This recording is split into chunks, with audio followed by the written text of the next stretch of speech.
नाग anti tank guided missile की सफल परीक्षण के बाद भारत की तरफ से अभी इसे हिमालयन बॉर्डर में चाइनीज आर्मर का सामना करने के लिए डिप्लॉय करने का फैसला किया गया है। पृथ्वी मिसाइल की तो बैक टू बैक परीक्षण के दौरान ऐसा क्या हुआ कि चांदीपुर के आसपास के लोग घबरा गए। चाइना की तरफ से अभी जल्दी से जल्दी अपनी दूसरी एयरक्राफ्ट कैरियर को ऑपरेशनल करने के साथ साथ अपनी तीसरी और चौथी एयरक्राफ्ट कैरियर को लॉन्च किया जाने वाला है, जो कि सुपर कैरियर बनने वाले हैं। और अंत में हाल ही में खरीदे गए राफेल और स्कैल्प मिसाइल में अभी किस वजह से सॉफ्टवेयर को अपग्रेड करने की जरूरत पड़ रही है, ऐसे ही कुछ और खबरों के बारे में हम आज की वीडियो में बात करने वाले हैं। नमस्कार दोस्तों, मेरा नाम है अंशुमन नायक और आप सभी का बहुत बहुत स्वागत है इंडियन डिफेंस न्यूज की डिफेंस टॉक सीरीज में, जहां पर हम रोज नए नए डिफेंस अपडेट्स के बारे में बात करते हैं। तो चलिए देर न करते हुए आज की वीडियो शुरू करते हैं।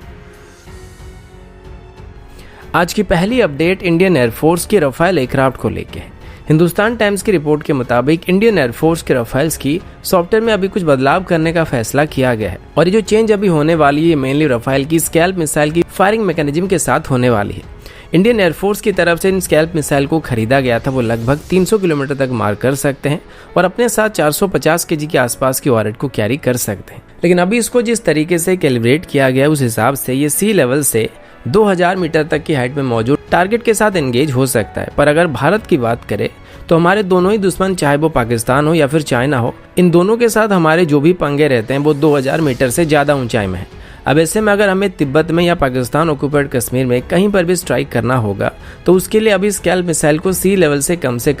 4000 मीटर की ऊंचाई में हिट करना पड़ेगा। अब पाकिस्तान और चाइना दोनों अपने अपने क्रूज मिसाइल को डेवलप कर रहे हैं, लेकिन स्कैल्प मिसाइल पाकिस्तान और चाइना के मिसाइल के मुकाबले थोड़ा अलग है। ये एक फायर एंड फॉरगेट मिसाइल है जिसको फायर करने के बाद ये ऑलमोस्ट ग्राउंड से 100 से 130 फीट की एल्टीट्यूड को मेंटेन करके क्रूज करने लगता है और अपने टारगेट पर स्ट्राइक करने से ठीक पहले ही लगभग 6000 मीटर की ऊंचाई तक क्लाइम करता है और उसके बाद वर्टिकली वहां पे डाइव करता है, जिस वजह से इसको इंटरसेप्ट करने के चांसेस काफी हद तक कम हो जाती है। साथ ही इसके वॉरेट में भी दो तरह के चार्ज मौजूद होते हैं, जिनमें से पहले चार्ज किसी भी हार्ड सरफेस को पेनिट्रेट करने के लिए काम आता है, जबकि दूसरा चार्ज हाई एक्सप्लोसिव कैटेगरी का होता है। अब भारत के पास 8 राफेल मौजूद है और 2021 की रिपब्लिक डे से पहले ही भारत को एडिशनल 3 राफेल को डिलीवर किया जाएगा। वैसे अभी फ्रांस में भी इंडियन एयरफोर्स के 7 राफेल मौजूद है जिनको ट्रेनिंग के लिए वहां पे इस्तेमाल किया जा रहा है और 2021 के अंदर ही फ्रांस की तरफ से भारत को 36 के 36 राफेल जेट को डिलीवर करने का एम रखा गया है। इस बार भी जो राफेल भारत आने वाले हैं ये फ्रांस से टेक ऑफ करने के बाद इनको एक बार मिड एयर में रिफिल किया जाएगा और उसके बाद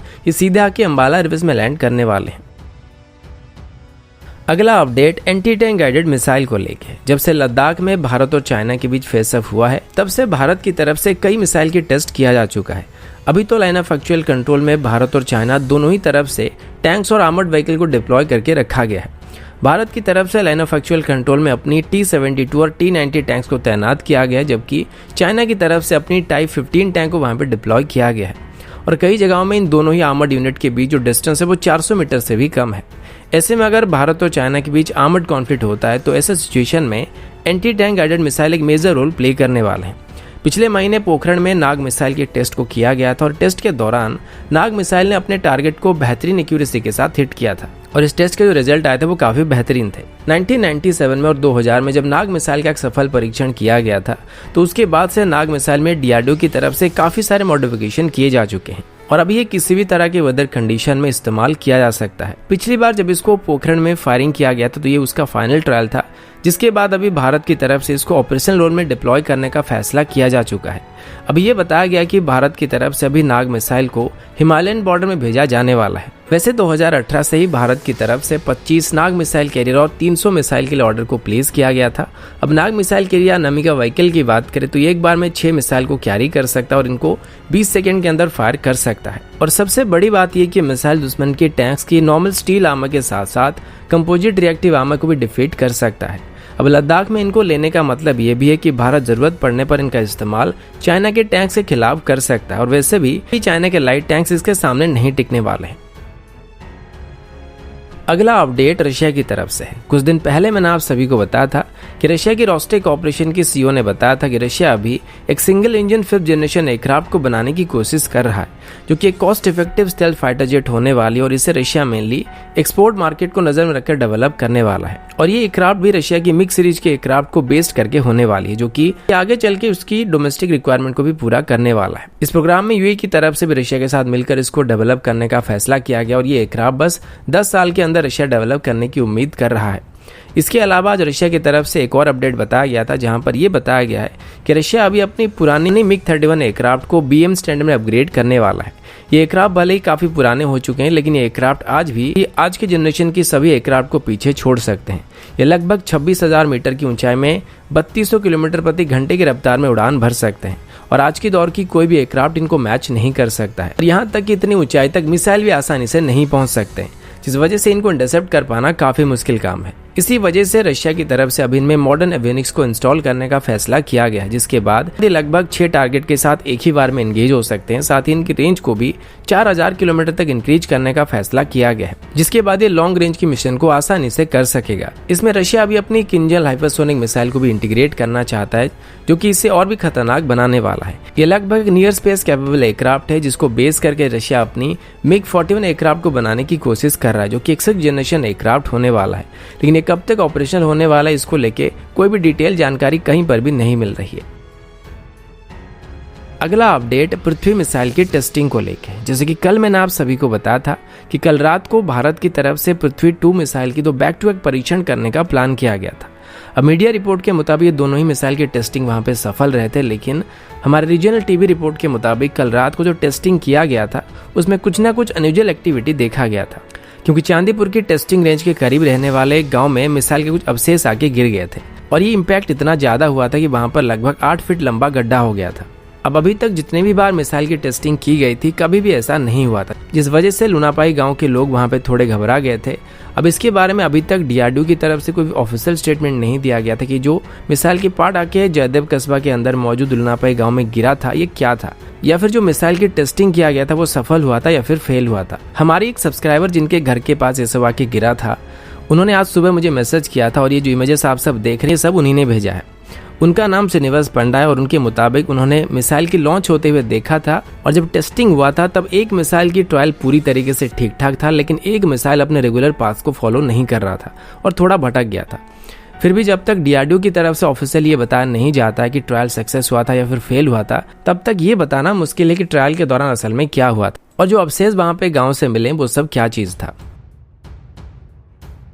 अगला अपडेट एयरक्राफ्ट कैरियर्स को लेके है। आप सबको पता होगा कि पिछले कुछ दिनों से भारत की तीसरी एयरक्राफ्ट कैरियर को लेके काफी बहस चल रहा है। इसी बीच अगर चाइना की बात करें तो चाइना अपनी पहली इंडिजिनस एयरक्राफ्ट कैरियर को ऑलमोस्ट अपने नेवी में शामिल करने की तैयारी कर चुकी है। कुछ दिन पहले ही चाइना की तरफ से अपनी पहली इंडिजिनस एयरक्राफ्ट कैरियर की तीसरी फेज की सी ट्रायल को शुरू किया गया था और अभी लगभग 23 दिन के बाद ये बताया गया कि इसकी सी ट्रायल कंप्लीट हो चुकी है, जिसका मतलब ये है कि अब चाइना इसको किसी भी वक्त अपने नेवी में शामिल करने वाला है। इस 23 दिन की टेस्टिंग के दौरान चाइना की तरफ से इसमें से अपने J-15 एयरक्राफ्ट को लगातार ऑपरेट किया जा रहा था, जो कि इसे टेक ऑफ और लैंडिंग के अलावा एक full fledged career based mock operation को लॉन्च कर रहे थे। चाइना की तरफ से इसकी कंस्ट्रक्शन को 2013 में शुरू किया गया था और बस 4 साल के अंदर ही चाइना ने इसे ऑलमोस्ट तैयार कर दिया था और 2017 में इसको ऑफिशियली लॉन्च किया गया था। चाइनीज रिपोर्ट के मुताबिक इसकी स्टैंडर्ड डिस्प्लेसमेंट लगभग 50,000 टन के आसपास होने वाली और एक ही बार में अपने साथ 36 चाइनीज ऑरिजिन J-15 एयरक्राफ्ट को कैरी कर सकता है, जबकि चाइना की पहली एयरक्राफ्ट कैरियर